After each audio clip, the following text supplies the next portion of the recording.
Hello everyone, कैसे हैं आप सभी। उम्मीद करती हूँ कि अच्छे होंगे। ठीक है। तो अगर आप नर्सिंग फील्ड में कैरियर बनाना चाहते हो और कंफ्यूज हो कि जीएनएम, एएनएम, बीएससी नर्सिंग में से कौन सा कोर्स चूज करें, ठीक है, तो आज की वीडियो आपके लिए बहुत हेल्पफुल होने वाली है। इस वीडियो में हम duration, fees, salary, job opportunities और फ्यूचर स्कोप सब कंपेयर करेंगे। सो वीडियो को एंड तक ज़रूर देखना। ठीक है। तो सबसे पहले आ जाता है नर्सिंग। नर्सिंग हम मतलब तीन फील्ड होते हैं मेनली, एएनएम, जीएनएम और बीएससी नर्सिंग। ठीक है। एएनएम में क्या होता है, सबसे पहले चलिए हम एएनएम को डिस्कस करेंगे।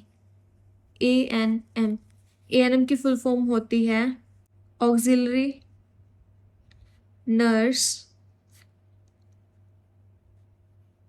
मिडवाइफरी। ठीक है। ये कितने साल का कोर्स होता है? अप्रोक्स 2 इयर्स का कोर्स होता है। ठीक है। एलिजिबिलिटी क्या होनी चाहिए, मतलब कितना पढ़ा हुआ होना चाहिए? 12th पास होना चाहिए। एएनएम तो गर्ल्स में होती है, और जो एमपीएसडब्ल्यू का कोर्स होता है वो होता है बॉयज़ का। ठीक है। Multipurpose health worker. ठीक है। जो मेल एएनएम होता है उनको बोलते हैं एमपीएसडब्ल्यू। ठीक है। मोस्टली जो गर्ल्स है वो एएनएम को चूज करती है। क्यों? क्योंकि मतलब ये मेनली फोकस करता है कम्युनिटी हेल्थ पे, वैक्सीनेशन पे, मैटरनिटी केयर पे, मतलब जो विलेज लेवल पे हॉस्पिटल्स वगैरह होते हैं, पीएचसी हो गया, सब सेंटर हो गया, उनमें एएनएम का काम ज़्यादा रहता है। तो और मतलब जैसे कि लड़कियां शादी के बाद पढ़ाई भी करती हैं, घर का काम भी करती हैं, तो उनके लिए मतलब ये इसलिए भी चूज़ करती हैं ताकि थोड़ा जल्दी भी हो जाए, ड्यूरेशन कम है उस वजह से, और जल्दी भी जॉब लग जाती। ठीक है। इनमें क्या क्या मतलब फ़ायदा है एएनएम का? जल्दी कंप्लीट हो जाता है एक तो, क्योंकि ड्यूरेशन 2 साल की होती है। ठीक है। फीस भी कम होती है, स्कॉलरशिप भी मिलती है। ठीक है। गवर्नमेंट जॉब के चांसेस ज़्यादा होते हैं। ठीक है। बट इसके जो लिमिटेशंस हैं वो क्या क्या हैं? ये सिर्फ मतलब एक तो पीएचसी तक ही सीमित होती है, स्कोप्स थोड़े कम हैं। ठीक है। और जो कैरियर ग्रोथ है वो भी लिमिटेड होती है। ठीक है। मतलब कि कोई हायर इंस्टीट्यूशन वगैरह पे जॉब के चांसेस कम हैं। ठीक है। और सेकंड आ जाता है जीएनएम। जीएनएम की फुल फॉर्म है जनरल नर्सिंग मिडवाइफरी।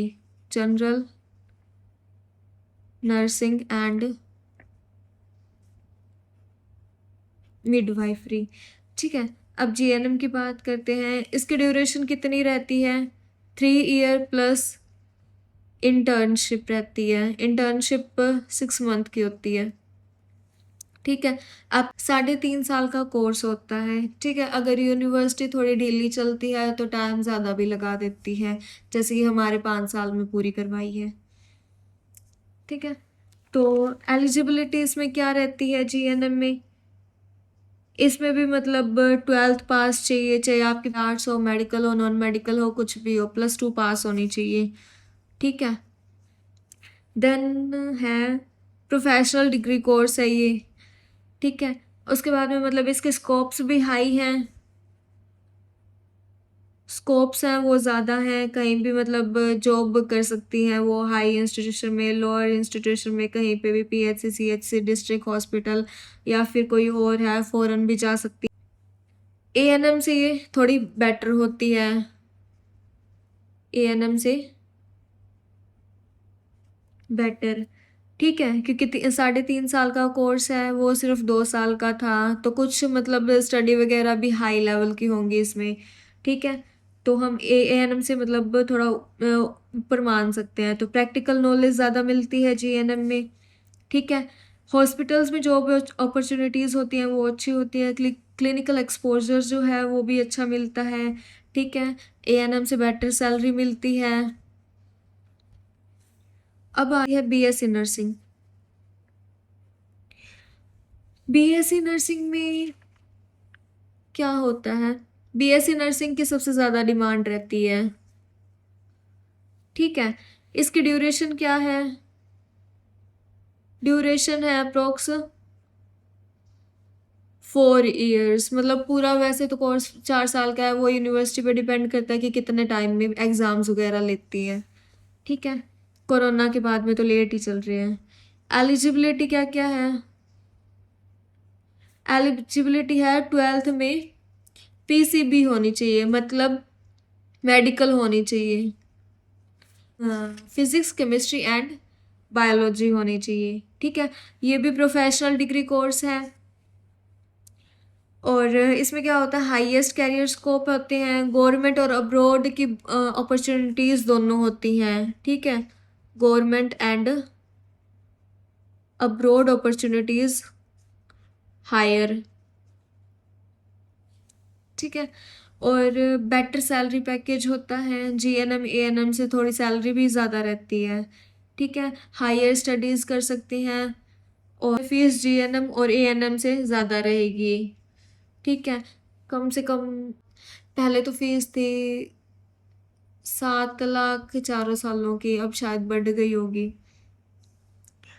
और स्टडी है जो बीएससी नर्सिंग की, वो थोड़ी टफ होती है, स्टडी थोड़ी टफ होती है, ठीक है? एएनएम उन स्टूडेंट्स के लिए अच्छा है जो मतलब जल्दी जॉब चाहते हैं, जीएनएम प्रैक्टिकल एक्सपीरियंस और एक्सपोजर के लिए बेस्ट है। और अगर आप लॉन्ग टर्म कैरियर और हाई सैलरी अब्रॉड अपॉर्चुनिटीज़ चाहते हो तो बीएससी नर्सिंग का बेस्ट ऑप्शन है, ठीक है? अगर मतलब आपके पास अगर आप मतलब फाइनेंशियली मैनेज कर सकते हो और अपना फ्यूचर सिक्योर करना चाहते हो, ग्रोथ चाहते हो फ्यूचर की, तो बीएससी नर्सिंग बेस्ट रहेगा, ठीक है?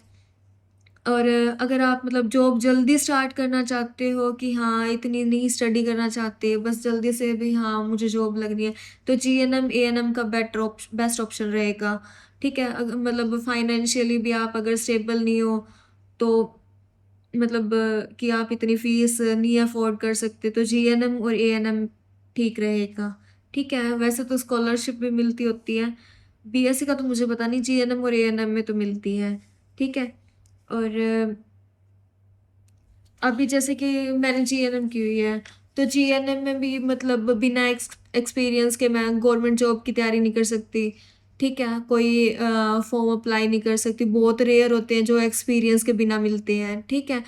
तो इसके बाद में 2 साल का कोर्स और होता है जिसको पोस्ट बेसिक बीएससी बोलते हैं, पोस्ट बेसिक बीएससी इसका एंट्रेंस होता है, फिर आगे 2 साल का और कोर्स होता है जो कि मतलब बाद में आपको बीएससी के बराबर हो जाएगा, ठीक है? तो यही था। अगर आपने मतलब पोस्ट बीएससी की हुई है या बीएससी की हुई है तो मतलब आपको एक्सपीरियंस की ज़रूरत नहीं होती, कोई भी मतलब एग्ज़ाम का फॉर्म आप अप्लाई कर सकते हैं। बट जीएनएम की हुई है तो आपको मिनिमम 1 साल का या 2 साल का एक्सपीरियंस होना ज़रूरी होता है हॉस्पिटल में, अगर आप कोई गवर्नमेंट जॉब के लिए अप्लाई वगैरह करते हो तो। बहुत रेयर होते हैं जो बिना एक्सपीरियंस के वैकेंसीज वगैरह निकलती हैं, और वैकेंसीज इनकी निकलती रहती हैं। तो मैं तो यही कहूँगी, सबसे पहले तो आप बीएससी नर्सिंग का बेस्ट ऑप्शन रहेगा, ठीक है? ओके। अगर आपको मेरी वीडियो हेल्पफुल लगी हो तो लाइक, शेयर और चैनल को सब्सक्राइब ज़रूर और कमेंट करके बताएं कि आप जीएनएम, एएनएम या बीएससी नर्सिंग में से कौन सा चूज़ करना चाहते हैं कोर्स, ठीक है? Thank you so much. Bye bye.